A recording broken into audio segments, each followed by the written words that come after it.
ఎందుకంటే ఈయన జీవితం మొత్తం కూడా గిరిజనుల కోసం ఎక్కువగా అనిపించడం జరిగింది. సో అతను ఫ్రీడమ్ ఫైటర్ అయినప్పుడు కూడా దేశం మొత్తం గురించి కాకుండా మన ఆంధ్రప్రదేశ్లో ఉన్నటువంటి ఏజెన్సీ అనేటువంటి విశాఖపట్నం, విజయనగరం, ఈస్ట్ గోదావరి ఈ 3 జిల్లాలో ఉన్నటువంటి గిరిజనుల బాగు కోసము, వాళ్ళ హక్కుల కోసము ఎక్కువగా ఫైట్ చేసినటువంటి వ్యక్తి అల్లూరి సీతారామరాజు. 1879లో 1897లో జూలై 4న జన్మించారు. సో నేను వచ్చేసి చిన్నప్పుడే ఇంటి నుంచి బయటకు వెళ్ళిపోయి వివిధ ప్రదేశాలు తిరిగి స్వతంత్రం అంటే ఏంటి, అలాగే మనం ఈ హక్కులు ఏంటి, వ్యతిరేకంగా ఫైట్ చేయాలి, ఈ విషయాల మీద విపరీతమైనటువంటి జ్ఞానాన్ని సంపాదించి ఆయుర్వేదంలో తగినటువంటి మెలుకువలు నేర్చుకొని తిరిగి మన ఏజెన్సీ ప్రాంతానికి వచ్చేసి ఏజెన్సీలో ఉండే ఆ ఏజెన్సీ ప్రాంతం అంటే చెప్పినట్లు విశాఖపట్నం, విజయనగరం, ఈస్ట్ గోదావరి ఈ 3 జిల్లాల ప్రజల్ని బ్రిటిష్ వాళ్ళకి వ్యతిరేకంగా ఉద్యమాన్ని నడిపినటువంటి గొప్ప వీరుడు అంటే అల్లూరి సీతారామరాజు. సో ఆయన చాలా చిన్న వయసులోనే 27 సంవత్సరాల వయసులోనే బ్రిటిష్ వారి చేతిలో కాల్చి చంపబడ్డారు. అయితే ఇంత తక్కువ వయసు సరే దేశం కోసము నిలబడి, అలాగే గిరిజన ప్రాంత ప్రజల యొక్క హక్కుల కోసం, వాళ్ళ యొక్క అలవాట్లు, అంతకుముందు గిరిజన చాలా అలవాట్లు ఉన్నవి అంటే వ్యసనాలు లోనయ్యేవాళ్ళు, వాటిన్నింటినీ అతను మార్పించాడు. అలాగే గిరిజనులు ఈ చైతన్యం తీసుకొచ్చేసి స్వతంత్రం ఎందుకు ఉండాలి, ఫ్రీడమ్ యొక్క ప్రాధాన్యత వాళ్ళకి చెప్పేసి వాళ్ళందరినీ మోటివేట్ చేసి ఈ ఫ్రీడమ్ ఫైట్ వైపు తీసుకెళ్ళినటువంటి గొప్ప వ్యక్తి అల్లూరి సీతారామరాజు.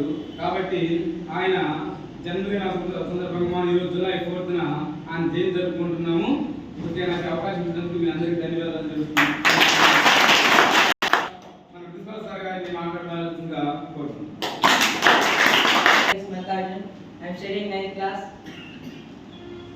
అల్లూరి సీతారామరాజు గారు 1897లో జూలై 4న విజయనగరంలోని పాటంగిలో జన్మించారు. ఇతని తల్లి పేరు సూర్యనారాయణమ్మ మరియు తండ్రి పేరు వెంకటరామరాజు. ఈయన భారత స్వాతంత్ర చరిత్రలో ఒక మహజ్వాల శక్తి. ఇతను జరిపిన సంయుక్త పోరాటం స్వాతంత్రంలో ఉద్యమంలో ఒక ప్రత్యేక అధ్యాయం. సంయుక్త పోరాటం వల్లనే స్వాతంత్రం వస్తుందని నమ్మి దాని కొరకు ఆయన ప్రాణాలు అర్పించిన గొప్ప వ్యక్తి. ఈయన తన చిన్న వయసులోనే తండ్రిని కోల్పోయారు.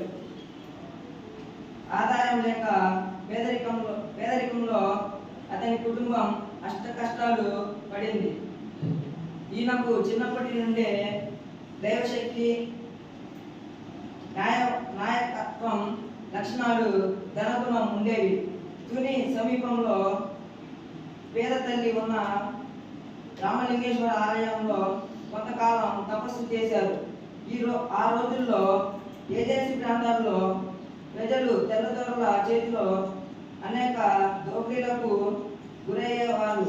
అలాంటి వారికి అండగా నిలిచారు మన అల్లూరి సీతారామరాజు గారు. Thank you.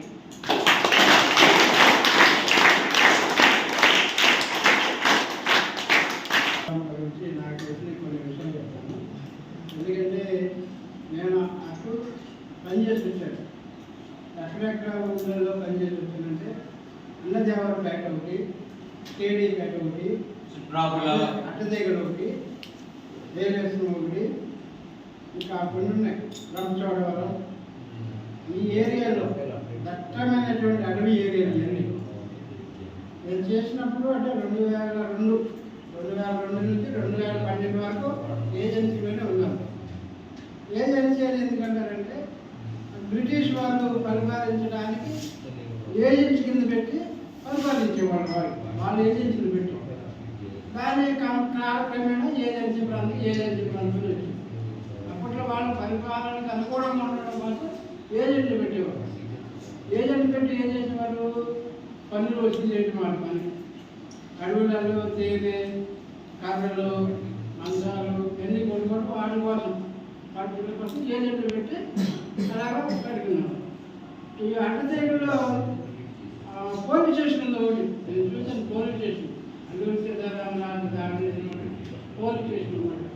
ఒక ఇల్లు కూడా ఉంది, అక్కడ ఉన్నటువంటి ఇల్లు చిన్నది, చిన్న బాగ, పోలీస్ స్టేషన్ పక్కన చిన్న బాగ ఉంటుంది అన్నమాట. ఆ బాగలో కొన్ని రోజులు ఉన్నాడని చెప్పేసి అంటారు. అలాగే కేడీపేటలో పోలీస్ స్టేషన్ మీద దాడి చేసినటువంటి పోలీస్ స్టేషన్ కేడీపేట, అక్కడ అవి ఇవన్నీ అవి తిరిగారు. అప్పట్లో చాలా గడగడలాడించాడు. మామూలుగా చేతిలో తుపాకులు ఉన్నా లేకపోయినా బాగా ఉండేది, గుర్రం ఒకటి ఉండేది, అన్నీ తిరిగేవాడు. ఏదైతే మొత్తం ఎవరు ఎక్కడ అన్యాయం జరిగినా సరే వాళ్ళు అది ఎదిరించేవాడు అన్నమాట. ఎవరికి చిక్కేవాడు కూడా కాదు, ఎవరికి చిక్కేవాడు కూడా. యాక్చువల్గా అతను బ్రిటిష్ వారు కాల్చి చంపారనేది ఒక చరిత్రలో లేదు. తను ఎక్కడో ఉన్నాడు, ఈ రోజులు ఉన్నాడు కదా, చనిపోతాడు కదా అనే ఉద్దేశంతో బ్రిటిష్ వాళ్ళే కాల్చారని చెప్పి చెప్తారు.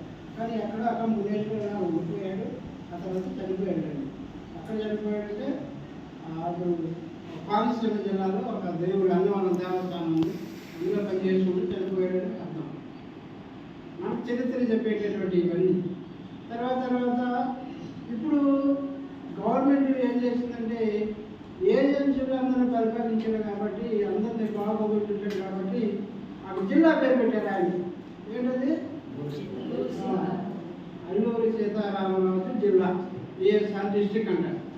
ఏఎస్ఆర్ డిస్ట్రిక్ట్ ఆ ఏరియా మొత్తం ఎక్కడి నుంచి విశాఖపట్నంలో పాడేరు కానించి విజయనగరం కానించి స్టార్ట్ అవుతుంది. అలాగా రాజభవమింగి చింత బెంచు మాకు బెంచు మెట్టు మొత్తం ఏఎస్ఆర్ జిల్లాని అల్లూరి సీతారామరాజు జిల్లా అనమాట పేరు పెట్టి. అదే అతను ఎప్పుడూ కూడా భయపడేవాడు కాదు, పెట్టేవాడు. అల్లూరి సీతారామరాజు ఎవరికైనా సరే భయపడేవాడు కాదు, భయపడి అందుకనే ఎదిరించి తిరిగాడు అన్నమాట. చాలా వరకు బ్రిటిష్ సామ్రాజ్యాన్ని ఎదిరించి తిరిగాడు. పునాది కొద్ది సంవత్సరాలు అయినా సరే ఎవరికి భయపడకుండా తను అనుకున్నది తన ప్రజల కోసం, తన ఊరి కోసం చాలా పాటుపడ్డాడు అని చెప్పేసి చెప్పుకుంటాం. ఎప్పుడైనా మీరు చదవండి చరిత్రలో బుక్స్లో నేను చదివితే మీకు అర్థమవుతుంది. ఇంకో విషయం ఏంటంటే అకాడమిక్ ఇయర్ స్టార్టింగ్లో అల్లూరి సీతారామరాజు జయంతి ఫస్ట్ జరుగుతుంది. అంటే జూలైలో ఫస్ట్ వచ్చేటటువంటి పండుగ ఇది. జూలై అకాడమిక్ ఇయర్ జూన్లో బడి ఓపెన్ అవుతా, తర్వాత జూలై వచ్చాక ఫస్ట్ పండుగ మనకి ఫస్ట్ సెలబ్రేషన్. లాస్ట్ సెలబ్రేషన్ ఏం చెప్తారా, ఏప్రిల్ ఇంటికి వెళ్ళిపోతారు. డాక్టర్ బిఆర్ అంబేద్కర్ యొక్క ఏప్రిల్ 14 లాస్ట్ పండుగ జరిగింది. ఇంకోటి ఉంది 5వ తారీఖు, ఏంటంటే బాబు జగజ్జీవనరావు. అంటే ఈ అకాడమిక్ ఇయర్లో చాలా పండుగలు జరుగుతాయి. అంటే ఫస్ట్ ఇది, లాస్ట్ ఇది, మధ్యలో అంబేద్కర్ జయంతి అని కొన్ని ముఖ్యమైనటువంటి పండుగలు కూడా వస్తాయి. ఎందుకు చెప్పానంటే ఈ పండుగ వచ్చినప్పుడు మీరు రాష్ట్రాలను దగ్గర పెట్టుకొని రాయించుకుని చదవండి. స్టూడెంట్ కాబట్టి ఎక్కువ ఇంగ్లీష్లోనే చెప్పడం నేర్చుకోండి. ఇంగ్లీష్ మీడియం కాబట్టి ఎక్కువ ఇంగ్లీష్ని చెప్పడం నేర్చుకోండి. చూసి చెప్పండి, ఏం కాదు, తప్పేం లేదు. మనం నేర్చుకుంటున్నాం కాబట్టి చూసి చెప్పండి. ఎవరు కూడా ఏమి కాబట్టి ఏంటంటే మీరు రాసిన దాన్ని మ్యాథ్స్ చూపించి తప్పులు దిద్దుకొని చూసి చదవండి. అలా ఇంకా అర్థమవుతుందా? ఇప్పుడు కలెక్టర్ పరీక్షలు పెట్టారు. నా స్కూల్ నుంచి ఎవరైనా అబ్బాయిని తీసుకెళ్ళాలంటే మాట్లాడటానికంటే ఎవరిని తీసుకెళ్ళాను, నేను ఎవరిని తీసుకెళ్తున్నా? అల్లూరి సీతారామరాజు గురించి నేర్చుకుంటే తీసుకెళ్ళాము. నేర్చుకోరు కదా, నేర్చుకుంటాం. చంద్రబాబు నాయుడు గారు మాక్ పార్లమెంట్ పెట్టారు.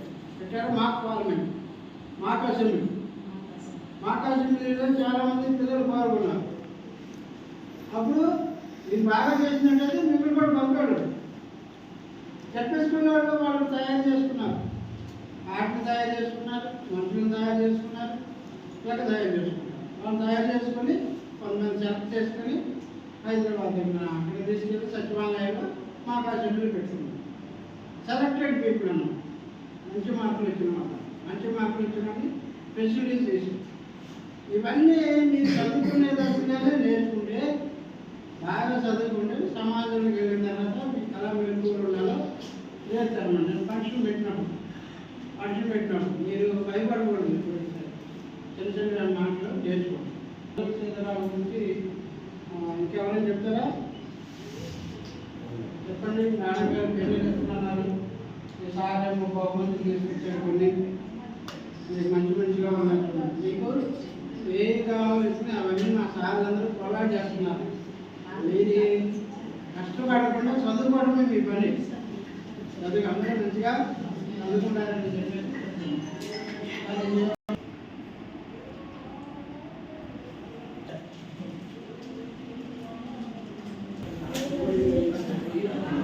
అయిపోయి